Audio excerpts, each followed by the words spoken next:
روحانی اعتبار سے حضور کا کیا مقام ہے؟ ظاہر بات ہے کہ ہم جیسے لوگوں کے لیے اس کا ادراک و شعور ممکن نہیں۔ چند باتیں میں آپ سے عرض کیے دیتا ہوں۔ بعض اعتبارات سے خود حضور نے اسے واضح کیا کہ یہ تمہارے لیے ناممکن ہے کہ سمجھ سکو۔ مثال کے طور پر حضور صوم وصال رکھتے تھے۔ صوم وصال اسے کہتے ہیں کہ آج روزہ رکھا اور شام کو اسے افطار نہیں کیا، وہی روزہ رات سے گزر کر پھر اگلے دن تک چلا اور اگلے دن شام کو افطار ہوا، تو یہ 2 دن کا صوم وصال ہے۔ اگر یہی بات آگے ایک اور دن چلے گی تو 3 یوم کا صوم وصال ہو جائے۔ نبی اکرم صلی اللہ علیہ وسلم یہ صوم وصال رکھتے تھے، لیکن اپنے ساتھیوں کو، صحابہ کو، یعنی نوٹ کیجئے ہمارے لیے تو کیا سوال پیدا ہوتا، صحابہ کو بھی روکتے تھے۔ جس پر کسی صحابی نے سوال کر لیا تو آپ نے فرمایا صلی اللہ علیہ وسلم، ایکم مثلی، تم میں سے کون ہے جو میرے مانند ہو؟ ابھی تو عند ربی، میں تو اپنے رب کے پاس رات گزارتا ہوں۔ ہوا یطعمنی و یسقینی، وہ مجھے کھلاتا اور پلاتا ہے۔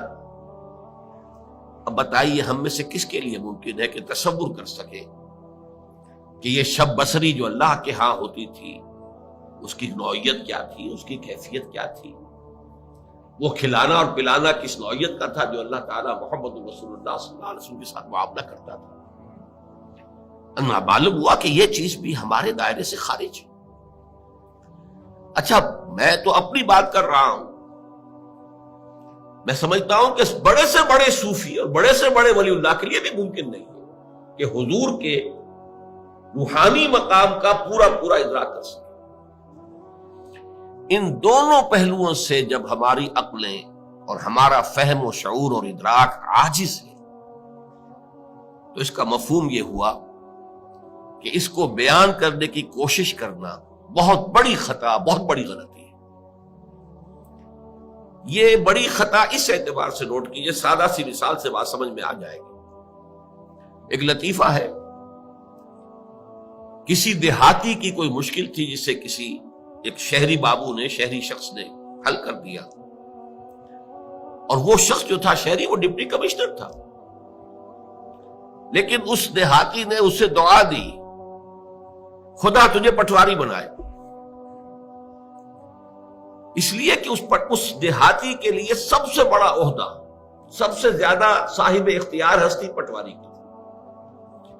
اس کی تھوڑی سی جنبش قلم سے اس کی زمین کسی اور کے نام درج ہو جاتی ہے، انتقال ہو جاتا ہے، اسی کے قلم کی جنبش سے مالیانہ معاف ہو جائے گا۔ سارے اختیارات اس دیہاتی کے جو ہیں، اس کاشتکار کے جو ہیں، وہ تو اس کے ہاتھ میں ہیں۔ اسے کیا معلوم کہ اس پٹواری سے لے کر اس ڈپٹی کمشنر تک کتنے عہدے ہیں درمیان میں، اور وہ شخص کتنے مقام بلند پر فائز ہے جسے وہ دعا دے رہا ہے پٹواری ہونے کی۔ تو اسی کا اندیشہ ہے کہ ہم اگر حضور کے ان مقامات کو بیان کرنے کی کوشش کریں گے تو شدید خطرہ ہے کہ ہم حضور کی توہین کے مرتکب ہو جائیں، اس لیے کہ کما حقہ بیان ممکن نہیں ہے۔ جب کما حقہ بیان ممکن نہیں ہے تو ہم اپنے تصور کے مطابق مدح کریں گے، اور وہ بہت کمتر ہوگی اصل مقام کے اعتبار سے، اور اسی کا نام توہین ہے۔ یہی وجہ ہے، دیکھیے شیخ سعدی رحمت اللہ علیہ نے نہایت سادگی کے ساتھ میری ساری گفتگو کو سمو دیا اپنے 2 اشعار میں۔ یا صاحب الجمال و یا سید البشر، من وجهك المنیر لقد نور القمر، لا يمكن الثناء كما كان حقه بعد از خدا بزرگ توئی۔ قصہ مختصر، جتنا ان کا حق ہے کہ ان کی ثنا کی جائے وہ ممکن ہی نہیں ہمارے لیے۔ لا يمكن الثناء كما حقه، بس ہمیں صرف یہ کہہ کر جو ہے اس بات کے دامن میں پناہ لینی ہے کہ بعد از خدا بزرگ توئی۔ قصہ مختصر، اللہ کے بعد آپ ہی کی ہستی ہے بلند ترین، عظیم ترین۔